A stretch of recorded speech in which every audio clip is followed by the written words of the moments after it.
সুস্বাগতম আমার সুপ্রিয় বন্ধুরা। এটা সেকেন্ড পার্ট, অর্থাৎ কিনা super audio file hybrid integrated amplifier. Hybrid integrated amplifier বলছি কেন না, এখানে ভ্যাকুয়াম টিউব ইউজ করা হয়েছে, অনেক টাইপের সেমিকন্ডাক্টর ইউজ করা হয়েছে, তাই জন্য এর নাম দেওয়া হয়েছে বলা ভুল হবে, প্রকৃতপক্ষে এর নামই হবে হাইব্রিড ইন্টিগ্রেটেড অ্যাম্প্লিফায়ার। তো অনেক বন্ধুদের অনুরোধে আজকের কপিরাইট ফ্রি একটা মিউজিক শোনাচ্ছি একটুখানির জন্য, তারপর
বক্সগুলো সম্পর্কে বলছি।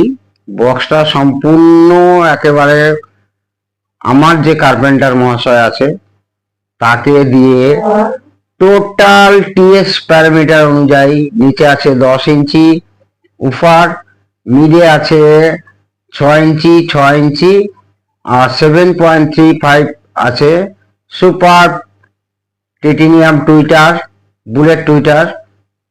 ক্রসওভারটাও আমার নিজের তৈরি। পুরো টিএস প্যারামিটার অনুযায়ী বন্ধুরা বক্স বানাবার চেষ্টা করবেন, না হলে সেই বক্স যত টাকাই খরচা করুন না কেন সে টাকাটা কিন্তু চলে যাবে। আপনি কি ধরনের স্পিকার ইউজ করছেন, উফার ইউজ করছেন, মিড রেঞ্জ ইউজ করছেন, টুইটার ইউজ করছেন, এই উফারের পরে তারপরে আপনার পার্টিশন করতে হবে। পার্টিশন করার জন্য মিড রেঞ্জকে ছেড়ে দিতে হবে, টুইটারের জায়গা ছেড়ে রাখতে হবে। কি টাইপের মেটেরিয়াল ব্যবহার করবেন, এখানে আমি কিন্তু এমডিএফ ব্যবহার করিনি, খুব ভালো টাইপের 18mm প্লাই ইউজ করেছি।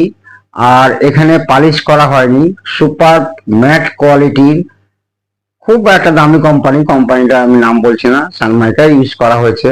এখানে কিন্তু ওই পেপার জাতীয় অর্থাৎ কিনা রেক্সিন জাতীয় কোনো পেপার অর্থাৎ কিনা ওয়ালপেপার ইউজ করা হয়নি।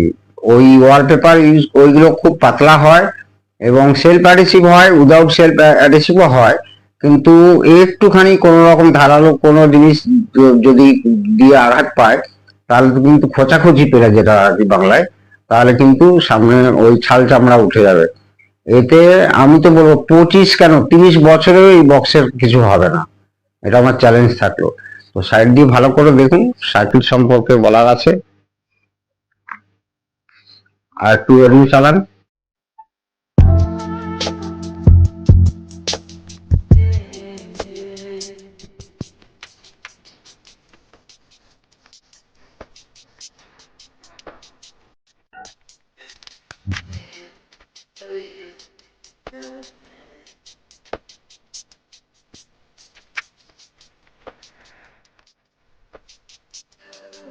তো বন্ধুরা, আমার কাছে 2-3 দিন আগে একটা ফসি অডিওর ঠিক সেম টাইপ, যেই টাইপের প্রি অ্যাম্প্লিফায়ারটা আমি এখানে বানিয়েছি, যেই টাইপের প্রি অ্যাম্প্লিফায়ারটা আমি বানিয়েছি সেই টাইপেরই তৈরি। এখানেও সেম ভ্যাকুয়াম টিউব ইউজ করা হয়েছে, কিন্তু আছে এখানে এখানে কতগুলো এক্সটার্নাল ফাংশন আছে, সেটা নিয়ে একটা সেকেন্ড ভিডিও হবে।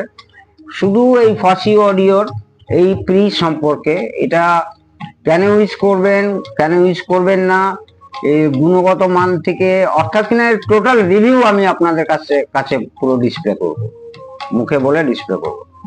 আর এটা সরালাম, এটা তো সেই বলেছিলাম যে এইখানে হচ্ছে আপনার এসি 220 আউটলেট রেখেছি।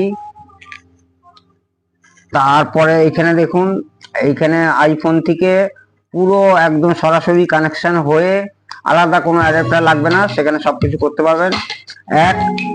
আর এর সম্পর্কেও আমরা বলেছি, মেন হচ্ছে এর পাওয়ার সাপ্লাই নিয়ে আপনাদের কিন্তু খুব গুরুত্বপূর্ণ ভূমিকা আছে। এই পাওয়ার সাপ্লাই নিয়ে যখনই কোনো ভালভ অ্যাম্পলিফায়ার তৈরি করতে যাবেন, তার ট্রান্সফর্মারটা কিন্তু আলাদা হতেই হবে। এখানে দেখুন আমি আলাদা লাগিয়েছি। এবং যখনই আপনারা এই ধরনের প্রি অ্যাম্পলিফায়ার ইউজ করবেন, হাইব্রিড হয়ে গেল, তখন কিন্তু সিগন্যাল প্রচুর হাই, মানে এমন হাই হবে, ইনপুট সিগন্যাল হয়ে যাবে, মানে আপনি ওইটা তখন আরএফ সিগন্যালও মিক্সড হয়ে যায়। সেই আরএফ সিগন্যালকে যদি আপনি কাট অফ করতে চান, আরএফ সিগন্যালটাকে কাট অফ করতে গেলে খুব ভালো ধরনের গ্রাউন্ডের, অর্থাৎ কিনা কোথা থেকে গ্রাউন্ড হবে, এর যেমন এইটা গ্রাউন্ড, এর এই সাইডটা গ্রাউন্ড আছে, এর অনেক গ্রাউন্ড আছে, এরও অনেক গ্রাউন্ড আছে, এবার এরও গ্রাউন্ড আছে, কিন্তু এই ট্রান্সফর্মার গ্রাউন্ড আছে, এর গ্রাউন্ড আছে, এরও গ্রাউন্ড আছে। এই সমস্ত গ্রাউন্ড থেকে আপনাকে পুরো ম্যাথমেটিক্যালি দেখতে হবে যে কোথা থেকে কোন গ্রাউন্ড নিলে 0% হামিং আওয়াজ আসবে। কারণ প্রথমত তো অ্যাম্পলিফায়ার এইখানে অ্যাম্পলিফায়ার তৈরি হয়ে গেল, উইথ একটা ছোট বেবি প্রি তৈরি হলো, তারপরে এখানে আসলো, এখানে এসে সেই আমাদের প্রি অ্যাম্পলিফায়ার, এখানে গেইন বুস্ট হলো, plus base table cut off হচ্ছে, বেস টেবিল নানান রকম ফ্রিকোয়েন্সি কাট অফ হচ্ছে। তো এইখানে দেখতে হবে, এইখান থেকে এখানে অনেক গেইন বুস্ট হয়ে গেল, ডেভেলপ হয়ে গেল, তারপরে লাস্ট কিনা এই প্রি ইউজ করছি, তখনও আরো অনেক বেশি হাই হয়ে গেল, তখন কিন্তু খুব চান্স থাকবে বন্ধুরা আরএফ সিগন্যাল মিক্সড হয়ে যাওয়ার জন্য। কিন্তু আরএফ সিগন্যালকে আপনাকে কিন্তু রিডিউস করতেই হবে, না হলে আপনি কোনো সময় ভালো আওয়াজ পাবেন না। এত দামি বক্স বানাচ্ছেন, এত খরচা করছেন, তখন আরএফ সিগন্যালকে কাটাবার জন্য প্রথমত যেখানে যেখানে শিল্ডিং তার ব্যবহার করার কথা সেখানে তো করতেই হবে। আর সবচেয়ে গুরুত্বপূর্ণ যেটা, সেই গুরুত্বপূর্ণ অংশটা হচ্ছে গ্রাউন্ড, কোথা থেকে কার গ্রাউন্ড করতে হবে। মানে ডাইরেক্ট এখানে চেসিজে একটা গ্রাউন্ড করে দিলাম, কোথা থেকে সেই রকম গ্রাউন্ড হবে না বন্ধুরা। এর গ্রাউন্ড কি করে হবে, এর গ্রাউন্ড কি করে হবে, এর গ্রাউন্ড কি করে হবে, সব কমন গ্রাউন্ড, কিন্তু কমন গ্রাউন্ড না। সব একটাই যদি কমন গ্রাউন্ড করতাম, তাহলে তো এর গ্রাউন্ড এখানে একটা তার জুড়ে দিতাম, অলরেডি গ্রাউন্ড হয়ে আসছে। কিন্তু ফাইনালি এখান থেকে দেখুন একটা ব্ল্যাক তার নিয়েছি, আবার এই ব্ল্যাক তারটা কিন্তু এই পিসিবি নিচ দিয়ে এসে এখানে একটা গ্রাউন্ড হয়েছে। আবার এর গ্রাউন্ড দেখুন, এখানে দেখানো যাবে কিনা দেখছি, এই এর গ্রাউন্ড এখানে একটা গ্রাউন্ড করেছি, এইটা হচ্ছে কিন্তু আপনার টসলিং সার্কিটটা, ঠিক আছে। আর এইখানে হচ্ছে DC two DC converter use করা হয়েছে, কারণ কি অনেকগুলো 5 ভোল্টের এখানে হাই অ্যাম্পসের দরকার আছে। এইটা ডিসি টু ডিসি যে কনভার্টারটা লাগানো আছে, এটা আছে 5 অ্যাম্পার, আমার এখানে 3 অ্যাম্পার অনেকগুলো দরকার ছিল, তার জন্য এটা লাগানো হয়েছে। আর এই কিট সম্পর্কে কি বলবো, এ তো বহু দেখেছেন।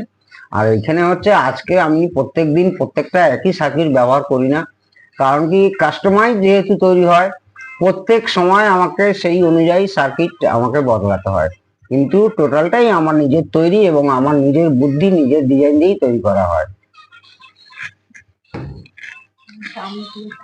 এই জন্যই হচ্ছে যে কাস্টমাররা ভিডিও দেখেই বলবেন এটা কত কত ওয়াট কত দাম, এরকম কোনো হয় না। রাত 8টা থেকে 9টার মধ্যে আমার সঙ্গে মানে ফোনে কথা বলবেন, আমি ফোন ধরার চেষ্টা করব, যদি আমাকে পান আমি তখন আপনার মুখ থেকে শুনে যে আপনার প্রয়োজনীয়তা কি, সেই অনুযায়ী আপনি কি ধরনের অ্যাম্পলিফায়ার চান, আপনাকে আমি সাজেস্ট করব আপনার রুম অনুযায়ী যে কি অ্যাম্পলিফায়ার লাগবে, কি টাইপের বক্স লাগবে, সেই অনুযায়ী দাম ঠিক হবে। এই যে ধরনের বক্স, ধরুন এই বক্সে আমি কি দাম বলবো, এই বক্স যে আমার কার্পেন্টার তাকে যখন আমি ডিজাইনটা প্রথমে দিয়েছিলাম, সাইডে হ্যান্ডেল ফ্যান্ডেল খুব অত্যাধুনিক, মানে হেভি কোয়ালিটির হ্যান্ডেল আছে, ভেতরে 2 ইঞ্চির পলিফিল আছে, তারপরে এই জায়গাটার থেকে পুরো পার্টিশন আছে, অ্যাকচুয়ালি ভেতরে দুটো বক্স, মানে এই থেকে এখান থেকে আরম্ভ করে নিচ অব্দি উফারের জন্য একটা বক্স, আর এই মিড রেঞ্জের জন্য এখান থেকে এইটা একটা বক্স, আর টুইটার হয়ে গেল আলাদা। মানে অ্যাকচুয়ালি ভেতরে আছে দুটো বক্স, টোটাল লাগছে একটা। তো এই অনুযায়ী এবার কি সাবওয়ুফার ব্যবহার করা হবে, কি মিড, মানে এটা তো শুধু বাজার থেকে আনলাম, কিনলাম, লাগিয়ে দিলাম। কেউ বলছে স্পিকার বানাচ্ছি, কেউ বলছে বক্স বানাচ্ছি। খুব ভালো কথা, বানাও ভাই, কিন্তু একদম যেটাই বানাবেন না কেন ম্যাথমেটিক্যালি হিসেব অনুযায়ী যদি করেন, তার রেজাল্ট কিন্তু অত্যন্ত ভালো পাবেন এবং আপনিও খুশি হবেন। আগে আপনাকে জিজ্ঞেস করবেন যে আমি কি অ্যাম্পলিফায়ারের সাউন্ডে খুশি। যদি খুশি হন তাহলেই পার্টি দেখবেন খুশি হচ্ছে, কাস্টমার বন্ধু। আর আরেকটা কথা, কম্পোনেন্টস নিয়ে আমি আর আসছি না, ডিজাইন নিয়ে আমি আসছি না। ধরুন আমি এখানে বেস টেবিল বুস্টিং সার্কিটটা আলাদা করেছি, অ্যাম্পলিফায়ার সার্কিট আলাদা। এতে অনেক সুবিধে আছে, রিপেয়ারিং এর সুবিধে অনেক ভালো হয়, ভটাভট রিপেয়ারিং হয়। অনেকে ভাবেন হয়তো যে এই অ্যাম্পলিফায়ার কিটের সঙ্গে এই যদি বেস টেবিল কিট থাকতো একই সঙ্গে একই পিসিবির মধ্যে, তাহলে হয়তো অনেক ভালো হতো। এটা খুব ভুল ধারণা। বহু আমি ইম্পোর্টেড সেট সারাদিন ঘাটি, তাতেও দেখেছি বাস টেবিলটাকে পুরো আলাদা বার করে নিয়েছে, অ্যাম্পলিফায়ারটা আলাদা উইথ পাওয়ার সাপ্লাই, এটাও ঠিক সেভাবেই ডিজাইন করা হয়েছে। তো এইরকম এরপরে আরো কত নতুনত্ব অ্যাম্পলিফায়ার দেখতে পাবেন। তার মানে এই না আমি কোনো দিন একই অ্যাম্পলিফায়ার চলছে তো চলছেই, এইরকম মানে এক ঘেয়ামি জিনিস আমি কখনোই তৈরি করতে ভালো লাগে না আমার। এরপরে এর এর আগের ভিডিওতে দেখেছেন এই ধরনের না, একটা ছোট্ট অ্যাম্পলিফায়ার বানিয়েছিলাম, তার অ্যাম্পলিফায়ার পোর্শনটা কিন্তু আলাদা ছিল। তো সুতরাং কাস্টমার বন্ধু যে টাইপের চাইবে সেই টাইপ কিন্তু আপনাকে বানাতেই হবে। আর সবচেয়ে খেয়াল করতে হবে সব জিনিসেই, একটা অ্যাম্পলিফায়ার এর যেমন হচ্ছে সবটাই গুরুত্বপূর্ণ, যেমনি হচ্ছে অ্যাম্পলিফায়ার পাওয়ার সাপ্লাই গুরুত্বপূর্ণ হবে, ট্রান্সফর্মার কোনো রকম যেন অ্যাম্পিয়ার লস না করে। যতই ভালো ট্রান্সফর্মার তৈরি করুন না কেন, সে যদি ইম্পোর্টেড, এটাও তো ইম্পোর্টেড ট্রান্সফর্মার, ইম্পোর্টেড ট্রান্সফর্মার হলেও কিন্তু তার কিছু না কিছু ইন্টারনাল লস থাকে। এবার সেই লসটাকে আপনাকে সবসময় বাদ দিতে হবে। আপনি ধরুন এটা 8 অ্যাম্পিয়ারের নিয়েছেন, এই 8 অ্যাম্পিয়ারের 32 এর এফিসিয়েন্সি কত পাবেন, ব্যাড এফিসিয়েন্সি আর গুড এফিসিয়েন্সি, এই দুটোকে আপনাকে প্লাস মাইনাস করতে হবে। মানে এর যে লসটা করবে সেই লসটাকে কিন্তু আপনাকে বাদ দিয়ে হিসেবটা করতে হবে, তবেই প্রপার ওয়াটেজ, প্রপার ভোল্টেজের হিসেবটা আপনি পাবেন, প্রপার অ্যাম্পলিফায়ারটা কত ভোল্টেজে চলছে সেটাও পাবেন। এটা গেল। আর একটা, যেমন একটা অ্যাম্পলিফায়ারের উপরে মানে একটা খুব সুন্দর অ্যাম্পলিফায়ার তৈরি করলেন, কিন্তু এই এনক্লোজার বক্স ভালো হলো না, তাতেও কিন্তু আপনারা ঝাড় খাবেন। সেই ক্ষেত্রে আপনাদের বক্সে কিন্তু তাকিয়ে খুব ভালো করে, ওই ম্যাগনেট বড় হয়ে গেল। আমি তো ইয়ামা টিয়ামা, ইয়ামা পাইনিয়ার, অঙ্কিও, এইসব যখন এদের বক্স যখন রিপেয়ারিং এর জন্য আসে, অ্যাম্পলিফায়ার রিপেয়ারিং এর জন্য আসে, আমি তো দেখি যে 120 একটা 6 ইঞ্চি, তার হয়তো ম্যাগনেট, আমরা ম্যাগনেট দেখে খালি বিচার করি, কখনোই ম্যাগনেট দেখে বিচার হয় না। তাহলে নোডিনিয়াম ম্যাগনেট তো এইটুকু, তার তো এইটুকু ম্যাগনেট হয় নোডিনিয়াম, তার কেন এর থেকে দাম বেশি এবং এর থেকে পারফরমেন্স কেন হাই হয়, সেটা নিয়ে কথা না। মেইন কথা হচ্ছে কি build up quality, build up কোয়ালিটিটাই হচ্ছে মেইন কথা। সুতরাং এইখানে ম্যাগনেট বড় দিয়ে দিলাম, এখানে ম্যাগনেট বড় দিয়ে দিলাম, সেটা কথা না। বিল্ড আপ কোয়ালিটি, কোন কোম্পানি কি কয়েল আছে, ডবল লেয়ারের আছে না সিঙ্গেল লেয়ার আছে না ট্রিপল লেয়ার আছে না ফোর্থ লেয়ার আছে, এইসব কিন্তু খুব খেয়াল করতে হবে। এবং তার সঙ্গে আপনাকে দেখতে হবে যে আমি যে অ্যাম্পলিফায়ারটি বানিয়েছি তার সঙ্গে কোন ধরনের কত অংশের কত ওয়াটের স্পিকার ম্যাচ করবে, কত ওয়াটের উফার, কত ওয়াটের টুইটার ম্যাচ করবে, সেই অনুযায়ী যদি আপনারা তৈরি করেন তাহলে কিন্তু একটা অসাধারণ সাউন্ড সিস্টেমের জন্ম হবে। ঠিক আছে বন্ধুরা।